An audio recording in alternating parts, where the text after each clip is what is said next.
So, I recently reinstalled Skyrim for about the 100th time since 2011, and you know, as much as I generally enjoy Bethesda RPGs, there's something that's always bugged me about them. And no, I'm not talking about the usual bugs. What bothers me is, it's never very dark. I don't mean thematically dark, I mean the nights and interiors literally aren't that dark, even when there's absolutely no light sources around. And unless you download one of the many lighting mods that are available for the games, visibility is almost never an issue when exploring a Nordic tomb or wandering across Skyrim at night. The day-night cycle almost feels like a token inclusion. Sure, it makes the world of Tamriel feel more believable and signals changes in NPC routines, but it doesn't do much more than that. It has little to no effect on the core mechanics. Combat doesn't change once the sun goes down. This isn't limited to role-playing games either. Many titles, from stealth action adventures to survival crafting sims, have lighting systems that never put the player in total darkness. Granted, there's a lot of potential reasons for this. Not every game is trying to go for a realistic tone, or has mechanics that would work well with darker environments.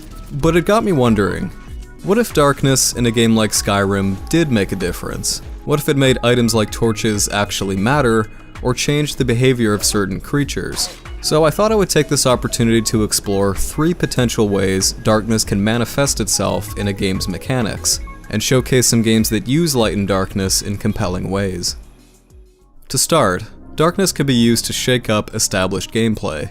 That is, once a player becomes comfortable with a game's rules and systems, darkness can then alter them in some interesting ways, forcing the player to adapt accordingly. A fittingly titled example of this is Dying Light. During the daytime, zombies mindlessly shamble through the streets of Haran, and the player can easily parkour around them without too much hassle.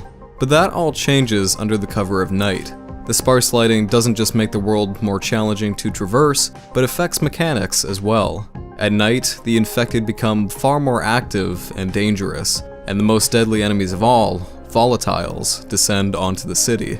Most importantly, experience points are doubled after sundown, incentivizing you to venture out and be risky rather than stay indoors and play it safe. It's a great way of making the day-night cycle consequential to gameplay, rather than just a world-building device or something that's pretty to look at. Darkness is also used to great effect in the original Dark Souls, a game that's been analyzed to death but is nonetheless a good example to look at. Specifically in the Tomb of the Giants, an area that plunges the player into suffocating darkness, forcing them to rely on some kind of light source to avoid getting lost, or worse. The most interesting of these lighting options is the Skull Lantern, which will illuminate the way, but at the cost of the player's shield slot. Now, the player has to make a choice between seeing where they're going but being more vulnerable to attack, or having more protection but being blind to whatever's around them. This, combined with narrow walkways and skeletons waiting in ambush, forces the player to take a somewhat different approach to combat, and challenges them to be patient and tread lighter than usual. Another effect darkness has on gameplay is that it can give tangible value to certain items and upgrades.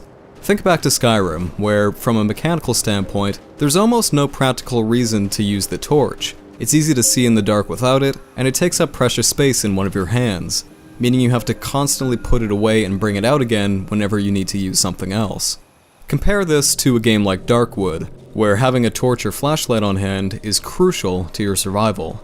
In Darkwood, you can only see whatever's in your cone of vision or immediate vicinity, and in the shadows of the dense tree canopy above you, a source of light can be the difference between spotting an enemy and being slain by said enemy. Here, a torch has real gameplay value. You really can't see shit without it. And because of that, choosing whether or not to craft one, or whether to invest in something like a battery-powered flashlight instead, can have substantial consequences for the player, and results in some interesting choices when it comes to resource management. For instance, rags are one of the ingredients used to make torches, but it's also used to craft bandages, which are essential for healing the player's wounds. And so if you find yourself low in supplies, the decision of whether to invest in visibility or health has meaningful repercussions on gameplay. Subnautica is another game that accomplishes this to some extent. Not only does dark and murky water do a great job of perpetuating the fear and paranoia of exploring the open ocean, but it adds a lot of value to what could otherwise be seen as a gimmicky upgrade like the sonar system. The player is incentivized to work towards these items due to how genuinely useful they are for navigating the sea at night and avoiding whatever dangers might be lurking in the game's darkest depths.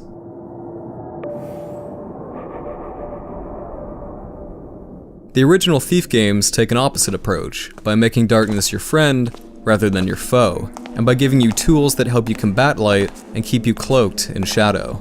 Here, darkness isn't just an essential component of the game's stealth system, but it also affords the inclusion of unique items like the water arrows, which are crucial for extinguishing torches and allowing the player to stay out of sight. All these examples are well and good, but what about games that don't just integrate darkness into a part of the experience, but instead systemize it as the basis for the entire experience? That brings us to the third and final point I'll cover, using darkness as the foundation of the gameplay itself. In the puzzle platformer Closure, anything that isn't illuminated doesn't exist, and so any safe surface the player can jump onto instantly vanishes in the absence of light. It's a refreshing take on the platforming genre, and another instance of darkness being more than a stylistic choice. It's the core idea on which the gameplay is built.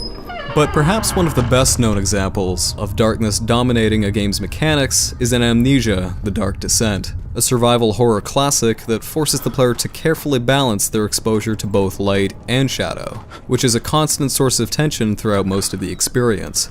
Darkness has been a visual staple of horror games and movies for decades, but Amnesia takes things a step further by tying it into one of the game's central features, the sanity system.